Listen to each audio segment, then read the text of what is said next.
मीरा के पदों में कृष्ण भक्ति का उच्चतम रूप देखने को मिलता है। मीरा एक परम भक्त है जो अपने आराध्य को केवल भगवान के रूप में नहीं बल्कि अपने प्रियतम सखा स्वामी के रूप में स्वीकार करती है। उनके पदों में भक्ति, समर्पण, सामाजिक विरोध का साहस, आत्मबल और प्रेम की पराकाष्ठा स्पष्ट झलकती है। पहले पद में मीरा कहती है कि वे भगवान के गुणों में इतनी लीन हो गई है कि उन्हें संसार की चिंता नहीं रही। राणा ने उन्हें विष का प्याला भेजा, लेकिन मीरा ने उसे श्री कृष्ण का प्रसाद मानकर पी लिया और वह अमृत बन गया। मीरा का विश्वास अडिग है। वे जिस मूर्ति को स्नेहपूर्वक नहला दिलाकर पूजती है, वह वही उन्हें जीवन का आधार देती है। विषपान के बावजूद वह हंसती है क्योंकि उनका विश्वास है कि श्री कृष्ण उनकी रक्षा करेंगे। इस पद में मीरा की भक्ति का ज्वलंत स्वरूप दिखाई देता है। दूसरे पद में मीरा कहती है कि वह अपने दुख पत्र में नहीं लिख सकती। जब वह कलम उठाती है तो उनका हाथ कांपता है और आंखों से आंसू बहने लगते हैं। वे उद्भव से प्रार्थना करते हैं कि उनकी व्यथा श्री कृष्ण तक पहुंचाए जाए, क्योंकि केवल वही उनके दुख को समझ सकते हैं।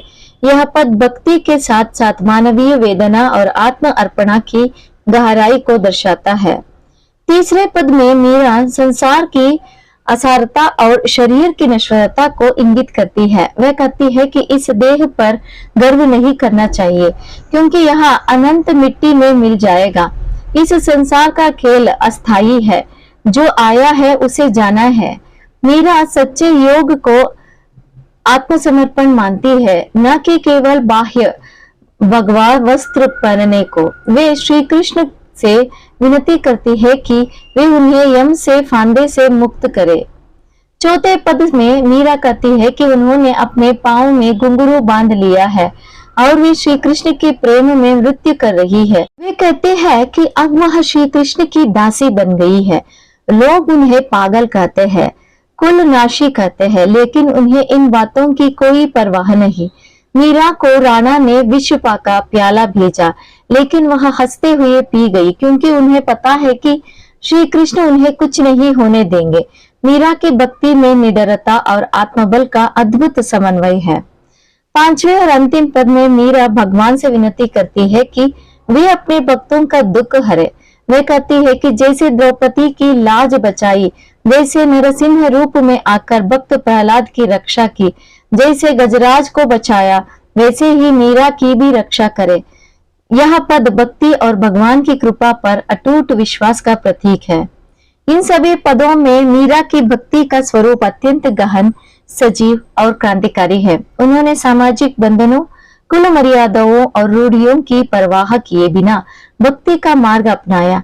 उनके पद नारी स्वतंत्र, आत्मबल, समर्पण और ईश्वर में विश्वास की प्रेरणा देते हैं। मीरा के लिए कृष्ण केवल भगवान नहीं है, बल्कि जीवन के प्रत्येक क्षण में साथ रहने वाले आत्मीय है। मीरा के भक्ति में मैं और तू का भेद नहीं रहता। वह स्वयं को श्री कृष्ण के विलीन कर चुकी है। मीरा के लिए प्रेम ही भक्ति है और भक्ति ही मोक्ष का मार्ग। वे सांसारिक मोह, माया, सत्ता, सम्मान और संपत्ति को त्याग कर केवल अपने आराध्य के प्रति पूर्ण समर्पण में विश्वास करती है। इन पदों में कहीं मीरा का आत्मविलाप है, तो कहीं उल्लास, कहीं समर्पण है, तो कहीं विद्रोह, लेकिन हर स्थिति में उनके भाव सच्चे, निर्भीक और भावपूर्ण है। यही कारण है कि मीरा के पद आज भी भक्तों के हृदय को छूते हैं और उन्हें आध्यात्मिक दिशा प्रदान करते हैं।